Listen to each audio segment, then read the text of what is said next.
கட்டிக்கிட்டு அந்த மனுஷனும் சரியில்ல, இந்த போனு சார் ஒரு போனை வாங்கி கொடுத்துருக்கேன். இந்த போன் பாரு ஒருக்கே ஆக மாட்டேங்குது. போச்சு இந்த போனு. என்னப்பா புலம்பல் சத்த வெளிய வரைக்கும் கேக்குது? என்ன புலம்பல் வெளிய வரைக்கும் கேக்குது?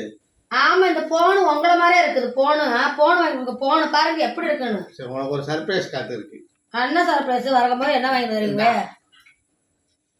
ஏ இந்த சனியை பிடிச்ச போனுக்கு கிறகு இன்னைக்கே முடிஞ்சிருச்சு. ஏ போன் வாங்கிட்டு என்ன ஆப்பிள் போன் வாங்கிட்டு இருக்கீங்களா? ஆமாங்க. இந்தா உனக்கு ஒரு சர்ப்ரைஸ். ஏ எவ்வளவு பெரிய போன், என்ன இருக்கு இந்த சனியை போனப்போ. ஏ திறங்கட உங்க அப்பா எவ்வளவு சர்ப்ரைஸ் கொடுத்துருக்காங்க. ஐயோ திறக்க முடியலையே. அடா என்ன ஆப்பிள் இருக்குது? இந்த ஆப்பிள் ஐயோ இந்த போனு போச்சே.